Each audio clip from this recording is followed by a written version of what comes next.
The very first loan I ever did was this guy in Iowa. We talked earlier and he said, "Oh no, Eric, your rates are way too much. I'm never going to work with you. Okay, bye." I'm like, "Okay, well, if you need somebody to close quickly, call me and I'll be here." So 2 weeks later, the guy called me back. He had a house that was worth $100,000, had a tenant in it, already repaired, no fix and flip, just ready to go. The house was not distressed, but the seller of this house was. The seller just needed quick cash in their pocket, and they said, "Hey, I'll let this go for $60,000 if you can close in 4 days." Welcome to the Real Estate Mogul MD podcast. Thanks for tuning in and taking control of your financial future. This is a show where we not only motivate and inspire, we give you actionable real-world experience to help you live life by design. You'll hear journeys and stories from other physicians, investors, coaches, consultants, and entrepreneurs. And now, here's your host, Brett Riggins. What is fast, flexible private money lending? Have you heard this? Is this becoming a buzzword yet? Private money lending, PML. You may have heard of this Pace Morby guy training people around subject to private money lending. This is real. This is happening. I've done private money lending for years and years. I built my real estate career off of relationships with private money lending. I know this stuff works. We have a great conversation diving into the details, talking about due diligence, talking about what kind of deals that this could happen, what kind of relationships we can build, and where does this money come from? What does it do? It is like early on, it was like nitrous oxide in my real estate racing engine. And now this conversation is going to dive into it. Great guests here today. Everybody, please welcome Justin Barber and Eric Fuller to the show. All right, welcome to the show. We have two guests joining us today. Not one, but two. And the technical challenges before the show were rampant. We had some sound testing, some time delays, partly on my part there. So I do apologize, but we're ready to rock and roll. I'm excited about this. So we have Justin Barber and Eric Fuller joining us today. Welcome to the show, guys. Thank you. Welcome. Thanks for having us. Now, I'm sure you guys have done a few of these podcasts together. It's always fun to think, hey, who's going to talk when I ask a question? So let me see if I can drive this conversation easily and point with a name when I ask a question. So we'll get some of that dry air gone and out of the way. But thank you all for being here. I really appreciate it. A little spread out today. We are from the Carolinas to Michigan to Brazil, right? So we're spread out. Yes, sir. And we're here to talk about real estate. But first of all, let me talk a little bit about medicine and how these two combine. This is the Real Estate Mogul MD, and we have like doctors, nurses, dentists, investors, entrepreneurs, all coming together in one space. And when we expand our associations and build equity and relationships, that's when we change our world. So it's remarkable. And we just want to learn a little bit about you guys' background. So Justin, why don't you start just a little bit on where you were professionally and where you're at now? Yeah. So I've been a nurse for 14 years. I'm still a nurse. I work as an informatics nurse right now, but spent about 11 years on a cardiac step-down unit in various roles, frontline management. Ultimately ended up getting kind of burnout, which will be very familiar to your audience. And got this desire to explore and figure out what are some of the other opportunities that are out there, and what are these folks doing that are wealthy? How are they achieving this? What are the tools that they're using? And so I just started researching it. Ended up landing on real estate investing. I knew I wanted to get into that, and was trying to figure out what could I get into that's going to give me both experience, but also give me the best chance at making some decent money, maybe replace my income, and then get me to this place where I can begin to do some buy and hold real estate. And I had a rare opportunity because our hospitals merged so many times that they retired one of my retirement accounts. And I was like, okay, I got to figure out what to do with this. And very opportune moment happened where Pace Morby hosted a guy named Greg Herline, talked a little bit about solo 401ks and being able to self-direct that without taking any tax hit and be able to direct that immediately into real estate investing. And one of the primary methods that you can use that vehicle, I guess, for is private money lending. So I just dedicated myself to trying to learn as much as I could about that. And I've been at it now for about 1 year. It's also been about 1 year since I met my partner there, Eric. And Mr. Eric, that's awesome little interlude there into what do you do? How do you get into this stuff? Tell us a little bit about your professional background and where you're at now. Sure, yeah. So I studied engineering and I went to grad school for biomedical engineering at University of Florida. Go Gators. Absolutely love the time there. I realized that I didn't necessarily want to be an R1 research professor tinkering around in the lab all day long. So when I finished grad school and I got a full-time job, I actually stayed at UF to become a teaching professor. So I was teaching the classes there, and that gave me the flexibility to not only spend more time with my family, but to also dabble in real estate a little bit. My wife and I, we had two twins, we had twins at the time. We got 3 kids now, but at the time, when we got the job, we were wanting to get into a house, but we bought a condo that we were living at during grad school. So we said, oh, do we want to sell it? Do we want to rent it? The real estate thing seemed kind of interesting. So we decided to put our condo on Airbnb.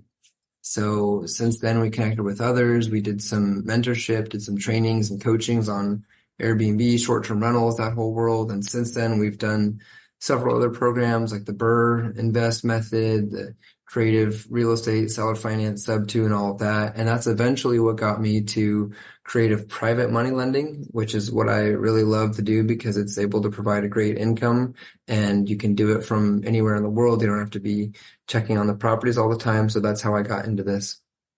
Very cool. And you mentioned something there, Pace Morby, and I get asked about Pace a lot. He's got a great marketing team, but also a great background and experience to build off of, results to build off of, to build these things.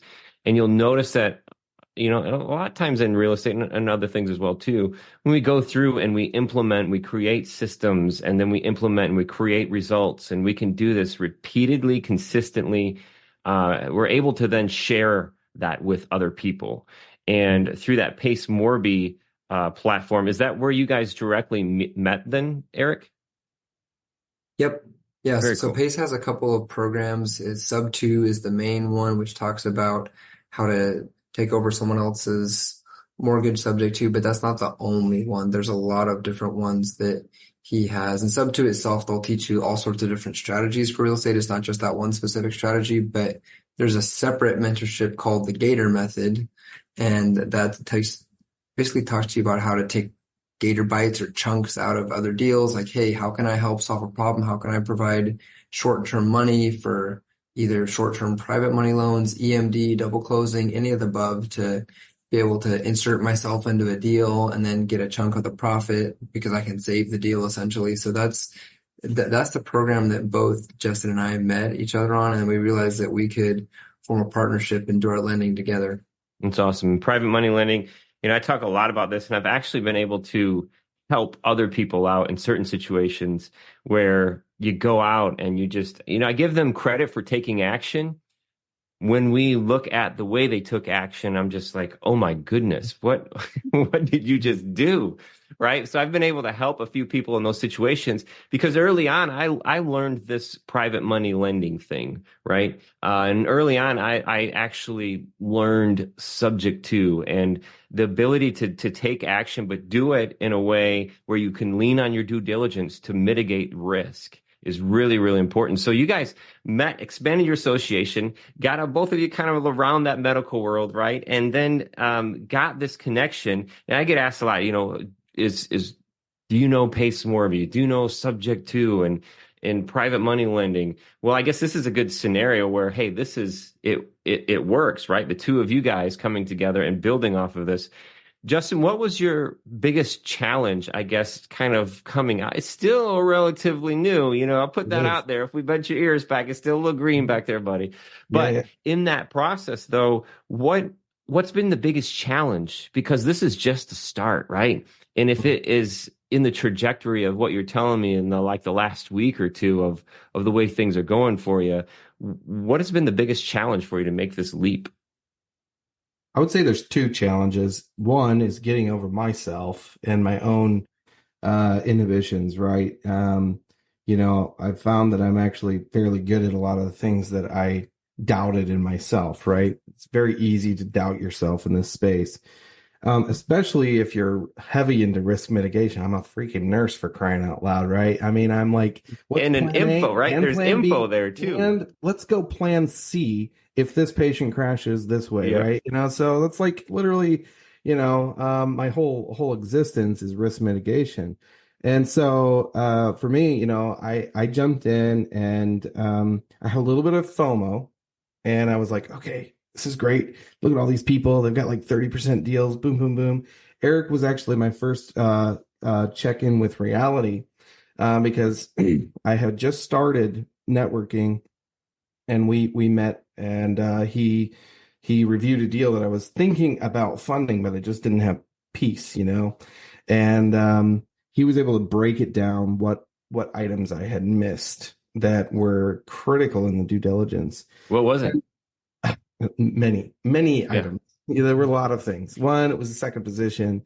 Two, it was actually a deal. When you kind of broke it down further, it was ultimately these guys had a deal that had gotten stalled by COVID, and so it had a first position hard money loan, and it had been on there for a couple of years. So you can only imagine what the fees were like on that. So anyway, a lot of bad things associated. I don't think there was a lot of profit in there for the borrower as well. Like if they're asking you for a loan, but they can't really pay it out with the deal itself, that was an issue. There were some state laws that prevented the specific type and rate of loan we wanted to do. So there was quite the laundry list there. There was a big laundry list. But for me, that first meeting was both insightful and fear instilling, right? So I'm like, okay, that was great, but that was also terrifying because I could have risked my retirement account on that one deal, and then I lost my retirement account on that deal. And so, the biggest challenge for me was, taking time to learn, but then also getting over spending all this time on how, and figuring out that, okay, there might be just somebody that I need to have in my space, in my life, in my business world, that's the who to go and help out with this other half of things. So kind of ironic that Eric and I were both searching for that, at about the same time. Mm-hmm. Very cool. And this type of lending, this private money lending, I get a little hardened to it because, the more you know it, the better you can pitch it, and the more consistently that you can do it. Because I started by borrowing private money. So I started that way of just borrowing private money. And that's how I started building relationships with physicians. I was flipping 6 houses at a time, and it took capital to do that. And I was leveraging private money lenders to do that. Building equity in those relationships was really important.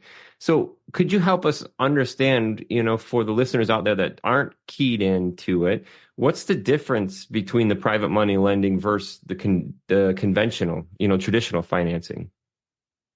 Yeah. Eric, hit us up, baby. That's my fault. Come on. Yeah. So hard money lenders are typically a company. That the lines can get blurred a little bit between people who do both, and they've got a company, and they're kind of a hard money lender, they're kind of a private money lender. I wondered about that a little bit too, but for 99% of cases, just assume that the hard money lender is a company, right? It's some hedge fund or some wealthy individuals that started this company, and they have a whole structure set up. They've got their underwriters, their receptionists, the company email and logo and all that. And to be competitive, like now the rates are high just based on the interest rate scenario, but somewhere between maybe 9 to 12% interest per year, they'll charge you that on a monthly payment you'll make, and then probably 1 or 2 or 3 points up front, so that each point is a percentage. So if you take out a $100K loan, then 2 points means 2% or $2,000 up front that you pay in addition to that interest. So, and the hard money lenders, they'll look at your credit. Usually they'll look at background check, that kind of stuff, but they'll usually be a little bit more flexible than a bank. So you might just ask like, well, why wouldn't somebody just go to a bank? The bank will offer a lower rate. Usually the banks are more strict about your credit score, your employment. The hard money lender doesn't really need to see that you've got, most of them don't care about stable employment. They just care about the asset and you've got experience. Like you have to show them a spreadsheet. Most of them will say like, hey, how many deals have you flipped before? You got to show 4 or 5 of those. And it's a pretty competitive marketplace for hard money lenders. They've got this whole process there. Private money can be anybody and anything where it's just Uncle Bob's got some extra cash in his account and he's like, hey, Uncle Bob, can I borrow this to do a flip? I'll pay you back X%. It can be old grandpa, old grandma at the country club. It can be Justin and I doing our wheeling and dealing private money. Private money is a whole ocean of different people who have different ways and strategies doing it. But the most traditional way would probably be more like just somebody who wants, 10 to 12% annualized as well, but they'll want a 20% down payment and you'll just pay them off every month on that for a year, for 2 years. And it's more of a relationship based thing where whoever your private money lender is, they've got to be comfortable with you and they've got to know who you are. And most of them will want a down payment unless you have a very, very strong established relationship. In that case, they might just give you the full 100% needed for the property. Mm-hmm. Yeah, that relationship thing is huge, man. And the more that you can build out, the more proof that you can show. But no matter what the relationship is, you still have to lean on those due diligence foundational steps, right? And if we took this thing and I stretched it out and I went conventional banks and then put that hard money in the middle and then private money all the way on the other side, there's these steps that kind of go up in due diligence process, right?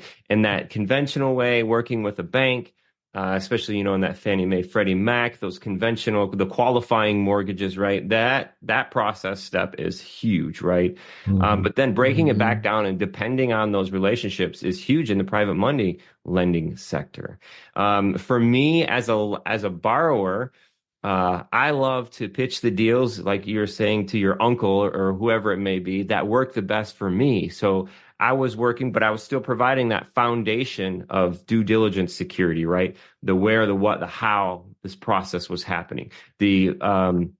The position, the LTV position, making sure there was equity in there. Those kind of things make it real one position, at most second loan position. But that meant you had to have a better relationship with that lender for sure, or cross collateralize too, personally back, those kinds of things. And if I were setting something up as a borrower, as a flipper, maybe we've done a lot of these deals together. I love that idea of I don't have any of my cash in the game. But that makes me a less attractive borrower for a lender because I've got no skin in the game other than my blood, sweat, and tears, hitting my finger with a hammer kind of thing. My resources to do this deal or to acquire the property. So there is some value in there just based on perspective.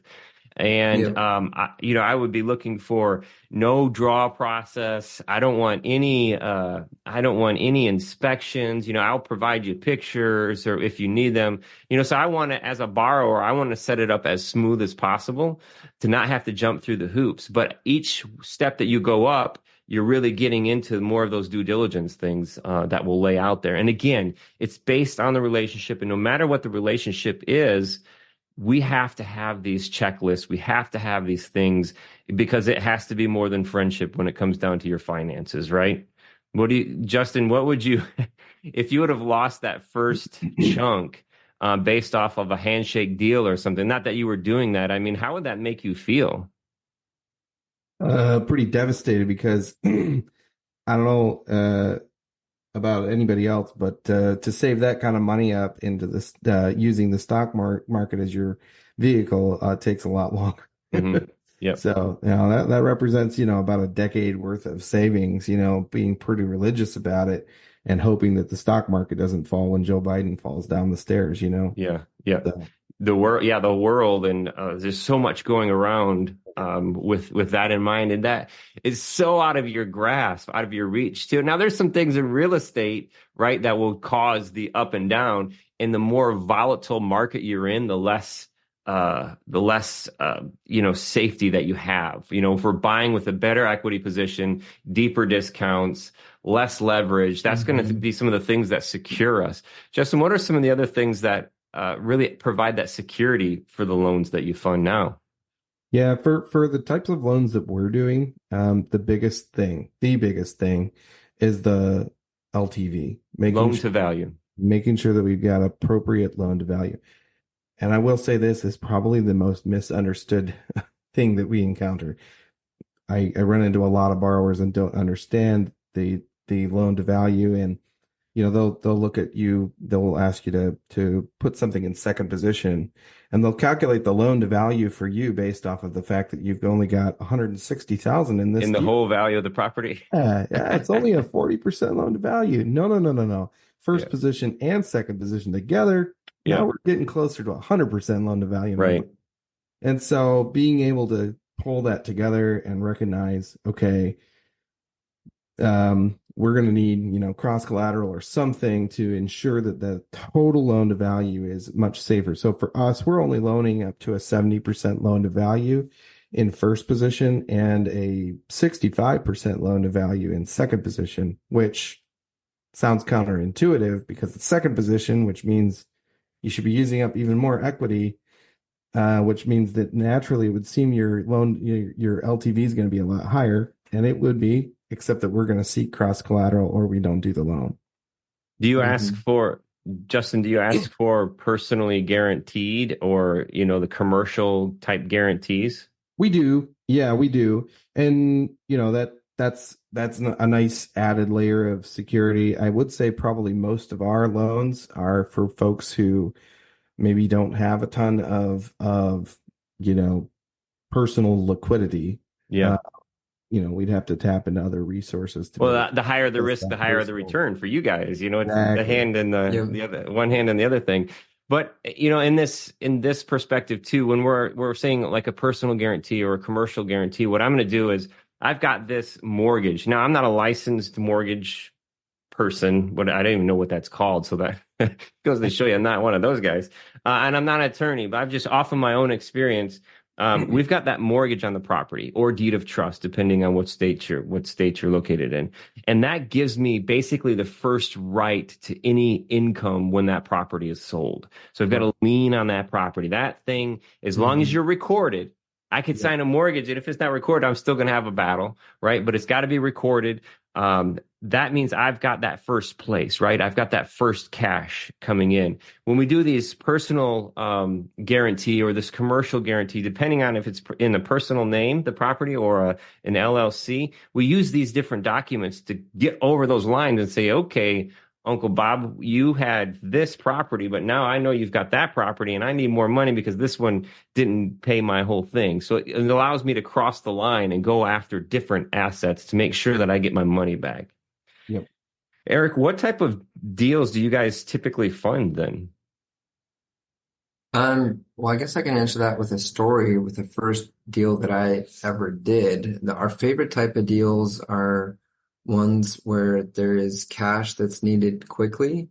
And because we provide that cash quickly, it becomes an amazing deal for us and for them. So you talk about the spectrum where you've got the conventional loans and then the hard money and then most private money here. And then even past that is us.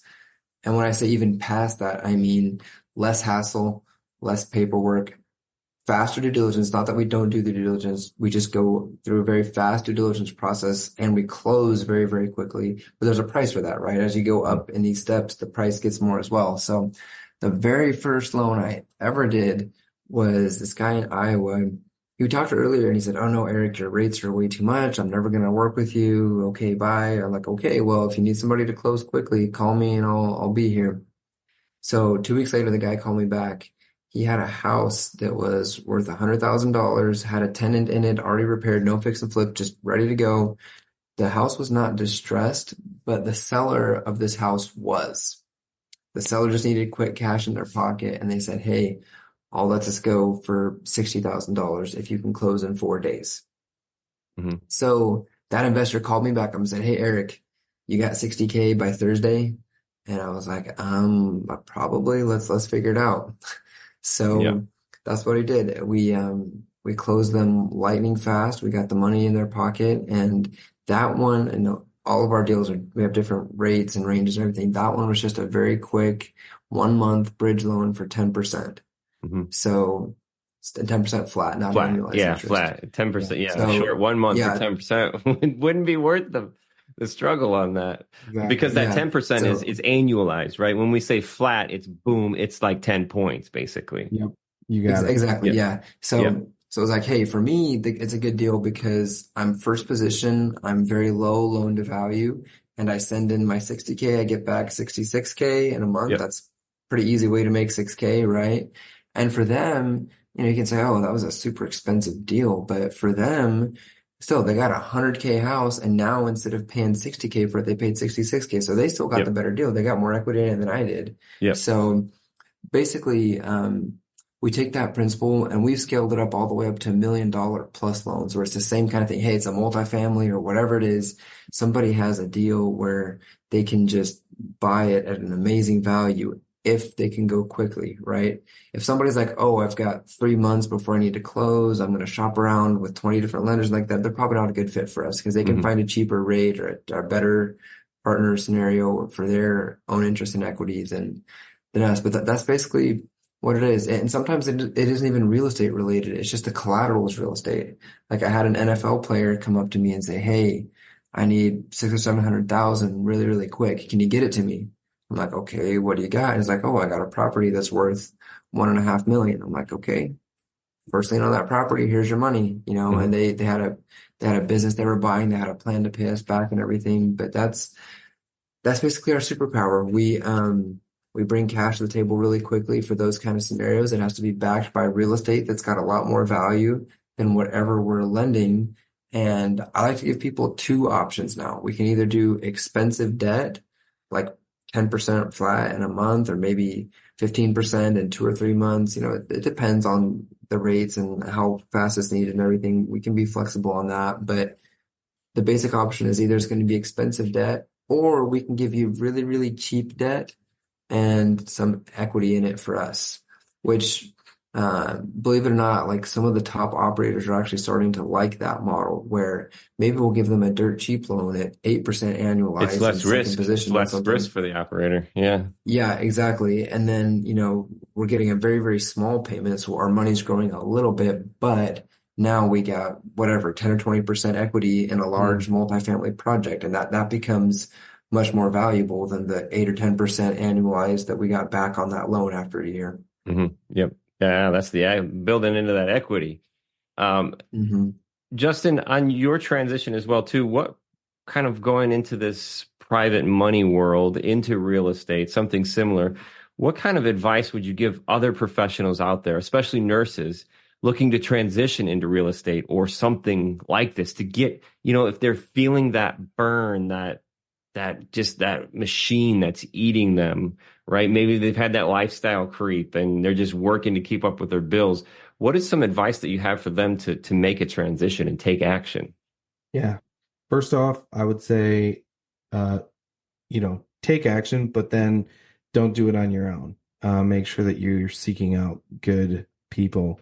You got three here that understand the structure of a loan right now. So if you're listening to this, you're already ahead of the game. You could reach out to Brett. You could reach out to me. You could reach out to Eric. And we could, even if we don't have the bandwidth to personally mentor, we can point you in the right direction of where you're going to get the best advice.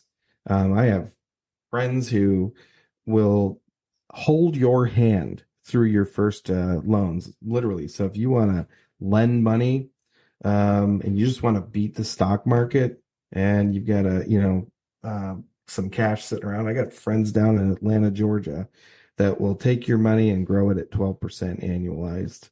And Mhm. they'll hold your hand and walk you through it and hop on Zooms and tell you how this is going and which properties your money is into and everything. So there are ways, there are vehicles to learn this while maybe not spending even as much time as I had to figure this out. But yeah, leverage the people that you're listening to right now. Mhm. Yeah, that's awesome. Podcasts are awesome, man. Expanding your association, getting outside of medicine too. Sometimes we get fixated in the areas that we are, whether it's with nurses, and it may even, Justin, you may even know, like sometimes the length of the coat may matter who you're talking to or who you stroll with, right? And even in schools, Eric, it's kind of limited sometime of of your clique or your comfort zone. You got to get outside that comfort zone, expand your association. Eric, what kind of suggestions would you have for somebody that, and I don't know a lot about pooling money. I know there are limitations to pooling money and how we borrow money, how I can work with a private lender. What are some general suggestions that you would have for not pooling money when it's, hey, I have the ability to loan some money, but I don't have all the money to loan. How can I work with other people to get the money together without pooling money? Yeah. So, I mean, this got to be careful when we talk about this kind of stuff. I'm not your attorney, and this is not legal advice. 100%. Typically, I've talked with several attorneys about this. So my interpretation, take it at your own risk, is that if I take money from Justin and Brett and you guys send it to my bank account, and then I take that money that you sent directly to me and I go invest it into real estate, crypto, whatever it is that I'm throwing that money into, then that becomes a security, and that's an issue. You've got to have a legally structured fund for that. I can't just be receiving people's money into my account and then going and investing it for them.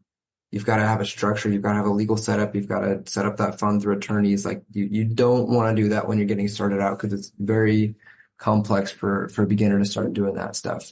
However, there can be multiple lenders. That's 100% legal. We've done it many times in many different states.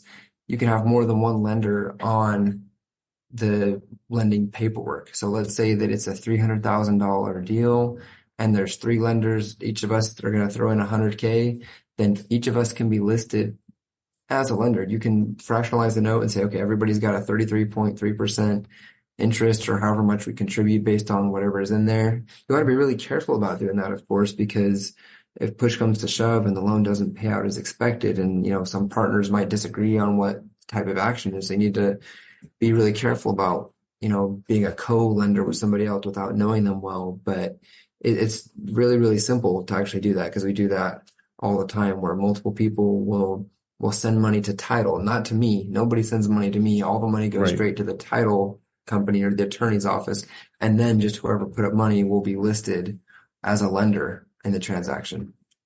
And if people want to get a hold of you guys, Justin, I've got this website up. It's your website, creativecashpartners.com. And there's a lot of stuff on there. Tell us a little bit about where you guys are at with creativecashpartners.com and where you see this going in the next year or two. Yeah. Well, we need to one thing we're working on. I'm the integrator over here, so one thing that we need to work on is integrating our forms into that website and making it all encompassing. Right now, it'll take sort of an initial request, but it doesn't necessarily have the intake form ready for people to rock and roll. Quick way that people can get in touch with us, they can contact us through info@creativecashpartners.com. We can get them an intake form if they want to request funding. The other way is through our social media. That's totally fine. So people can message me on Instagram, Facebook, you name it. If you find my face, it's pretty much the same profile off of every single platform that's out there. So nice. You can't forget this mugshot. That's right. And Eric, I'll let Eric, you can speak to where they can contact you, but yeah, go ahead, Eric. Yeah. If you want to email me too, it's just Eric, ERIC @creativecashpartners with an S.com. You can also message me on Facebook, Instagram. Facebook Messenger is probably the one that I check most often, because a lot of people message me requesting deals on there. And usually I just send them our form, like, okay, this seems reasonable. Submit all the info, the pictures, the evaluation, like send the basics on our form and we'll get back to you soon. Awesome. That's amazing. You talk about integration. In my mind, integrator, my mind goes definitely to Gino Wickman, the traction. I think we may have even talked about this before. I was going to talk about that. But yeah, great book for the listeners out there who haven't read it.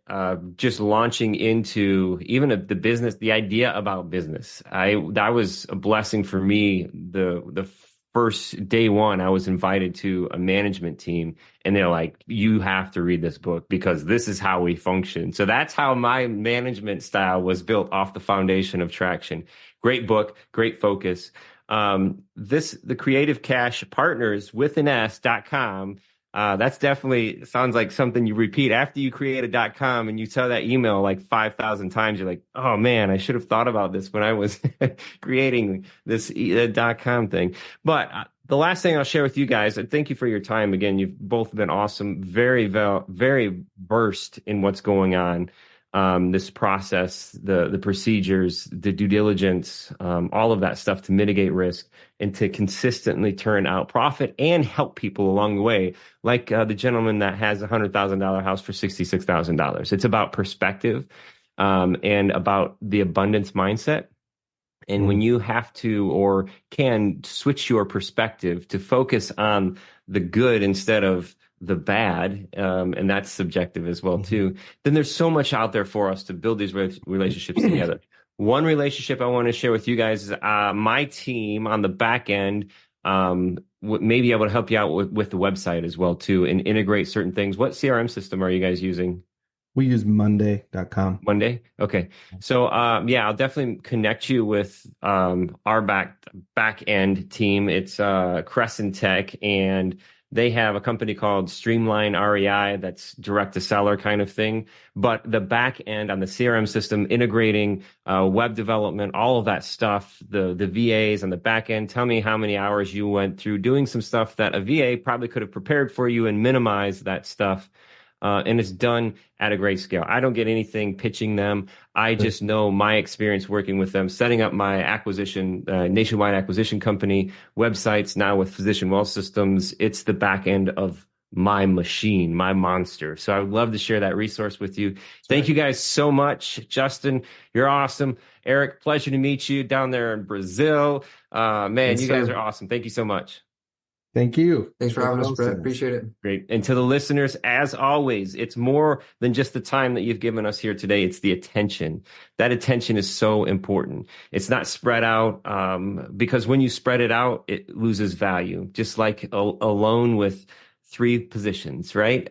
We don't want to spread that stuff out. Thank you for giving us your attention in first position here today on the Real Estate Mogul MD.